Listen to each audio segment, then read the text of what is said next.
Hoy ya nos acercamos al furioso presente, las cosas se complican y los conflictos van a ir en aumento.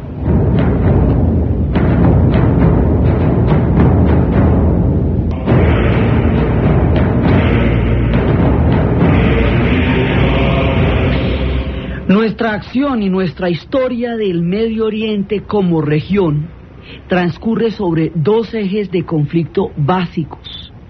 Uno es el conflicto árabe-israelí y el otro es el Golfo Pérsico. Son las dos regiones alrededor de las cuales se han dado la mayor cantidad de los conflictos en la era moderna.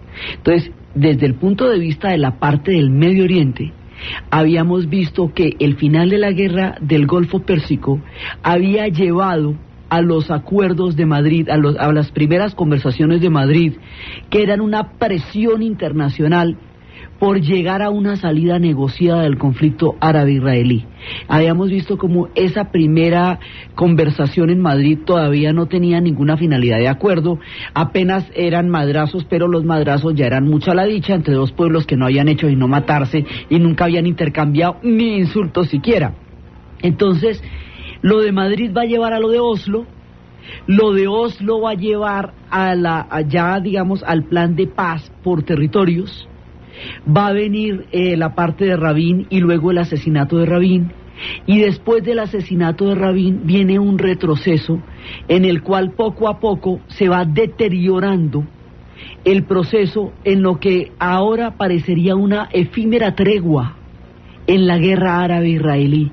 Fue un tiempo en que existía la posibilidad de que la convivencia entre estos dos pueblos se pudiera dar a nivel de los corazones, en donde había una voluntad de paz y había personajes generadores de paz, como Rabin en ese momento, que podían plantear la posibilidad de que la paz fuera viable y que tenían toda una trayectoria histórica lo suficientemente reconocida, incluso como guerreros, para ser apoyados dentro de un consenso en Israel, sobre la base de que ya estaban saturados de un conflicto que no se resolvía, que no avanzaba y que a todo el mundo perjudicaba de una manera creciente y continua. Entonces hay una etapa, digamos, de esperanza, que es toda la etapa que va de Oslo al asesinato de Rabin. Después del asesinato del Rabin, entonces es cuando va a venir Netanyahu.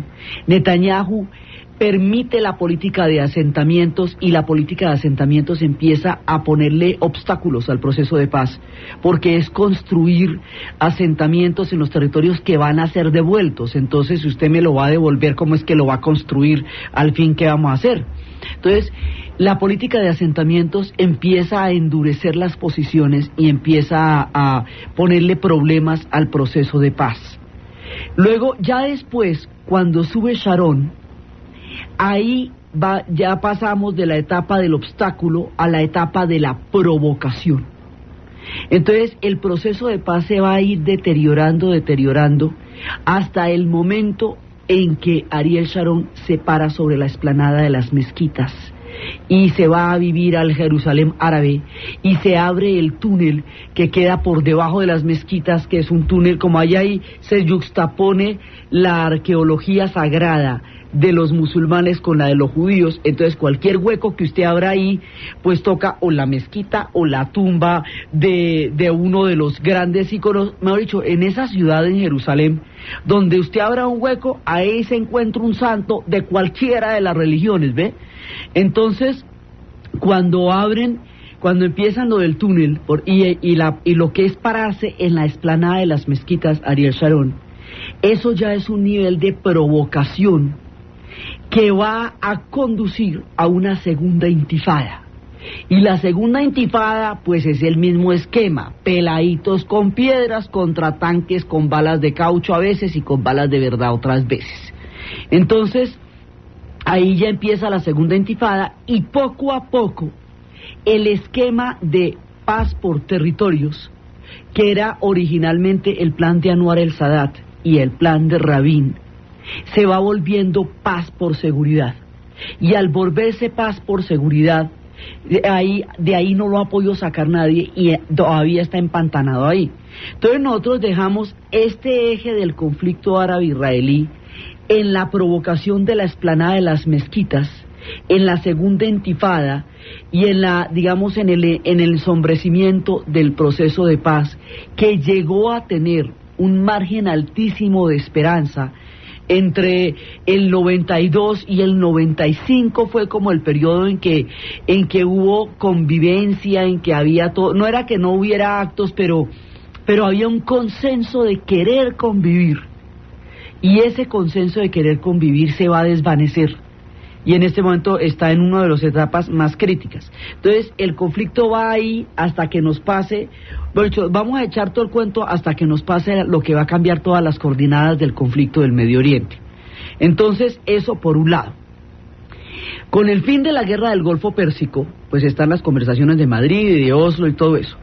Con el fin de la guerra del Golfo Pérsico hay una nueva remesón geopolítica en la región, y van a pasar muchas cosas. Hay, por un lado, la guerra del Golfo deja un concepto bélico que no se había vuelto a manejar, y introduce un concepto bélico que es el concepto de la guerra inteligente. Entonces, la guerra inteligente empieza a plantear que las guerras no son destructivas por sí mismas, sino que dependen del nivel de precisión con que se realicen. Entonces, que ahora hay unos niveles de precisión tan supremamente certeros que puede matar a la gente que tiene la camiseta negra parada en la esquina debajo del palo de mango, a ese y a nadie más. Y resulta que eso no es cierto. Los márgenes de error son altísimos con lo que se llama la guerra inteligente.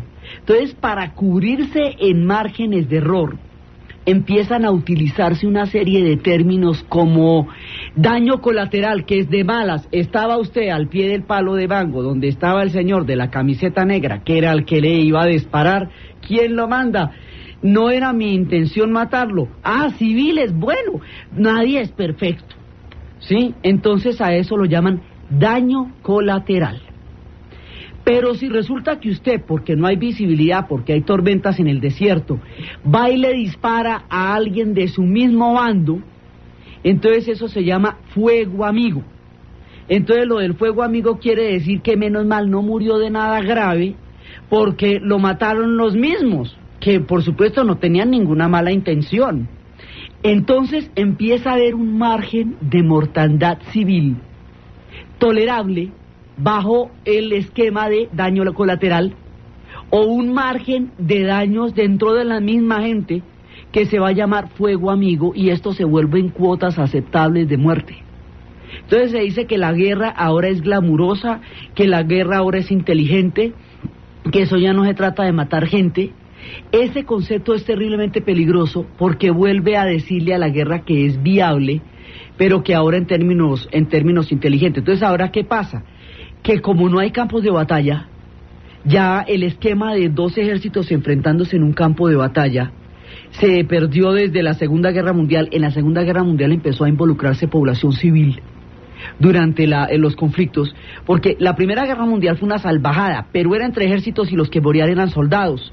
Si usted estaba en el campo de batalla, pues de malas, pero no lo iban a buscar a usted para matarlo como civil. En la Segunda Guerra Mundial sí lo van a buscar a usted para matarlo como civil, y se trata de matar a los civiles. De la Segunda Guerra Mundial para acá, la mayoría de los muertos en las guerras son civiles. En la primera el 80% eran militares y el 20% civiles. En la segunda 50-50, y en las últimas guerras que se han presentado ya vamos en que el 80% de la población muerta es civil. Entonces, aquí hay un nuevo esquema de guerra, porque cuando usted piensa que la manera de destruir al enemigo es destruyendo su infraestructura, que era lo que se planteaba en la Segunda Guerra Mundial, la infraestructura es todo, es el agua, es la luz, son los puentes, son las calles, y como las guerras se libran es en las ciudades pues no hay campo de batalla sino el que esté por ahí.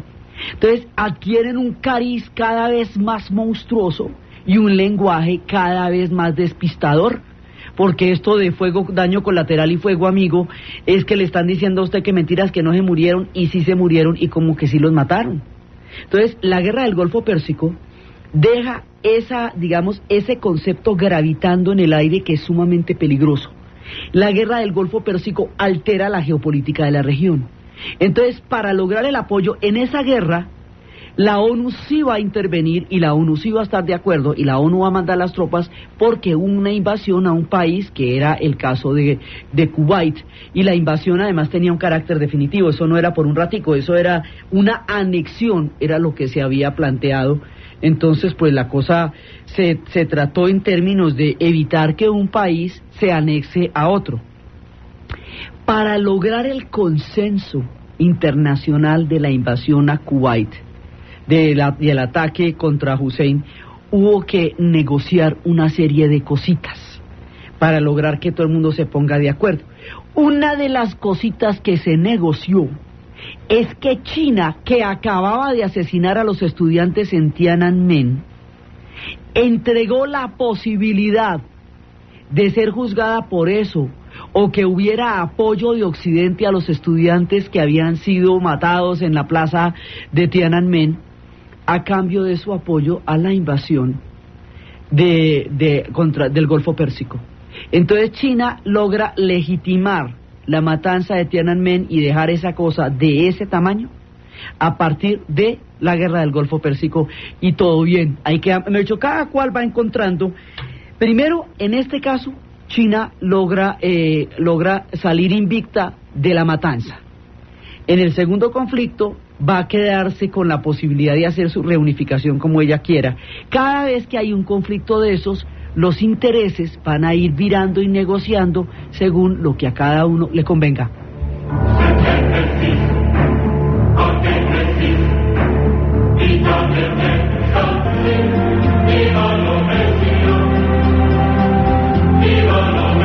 Entonces cada cual va negociando sus intereses según y como le convengan. China ahí logra un invicto, una especie de armisticio.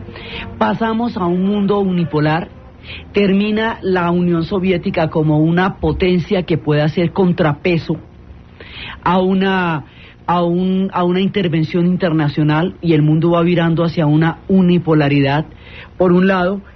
Por el otro lado, los chiitas, los kurdos y toda la población que se levantó en contra de Hussein para apoyar a los aliados fue abandonada a su suerte, y eso les va a generar que los vayan a sufrir unas represalias terribles. Ya la mayoría de ellos los mataron. Hussein quedó en el poder, Irak quedó bajo un esquema de sanciones completamente inviable para ellos como nación, que los va a mantener al filo de la miseria durante muchísimo tiempo. Entonces, ahora aquí hay una cadena de sucesos. La guerra Irán-Irak. Primero, la revolución fundamentalista islámica nos va a llevar a la guerra de Irán-Irak, porque la guerra de Irak, como lo vimos, fue una invasión contra Irán para tratar de desestabilizar la revolución fundamentalista islámica. Por otro lado, el final de la guerra de Irán-Irak va a dejar a Irak en unas condiciones tan terribles que va a tomar la temeraria y terrible aventura de invadir Kuwait, y eso lleva a la guerra del Golfo Pérsico. Y la guerra del Golfo Pérsico es el primer round de una operación en cuyo segundo round va a ser la invasión a Irak. O sea, que la revolución fundamentalista islámica, la guerra Irán-Irak, la guerra del Golfo y la invasión a Cuba, a Irak, son una misma continuidad de conflictos que se han ido presentando en diferentes tiempos y en diferentes épocas, pero es un solo conflicto continuado. Entonces, aquí hay un tiempo, después de terminada la guerra del Golfo Pérsico, y después de caído el muro de Berlín, y después de disuelta la Unión Soviética, hay un tiempo en que todo el proyecto de lo que había sido la Guerra Fría, todo el proyecto de lo que había sido la locura de la Guerra de las Galaxias, porque es que la Guerra Fría había llegado a un punto en que ya en un principio se hablaba de la destrucción nuclear como el fin de todo. Entonces, si usted me manda una bomba atómica a mí, pues yo la recibo y me destruye, pero le alcanzo a mandar otra y a usted lo destruyo también. Era el equilibrio del terror.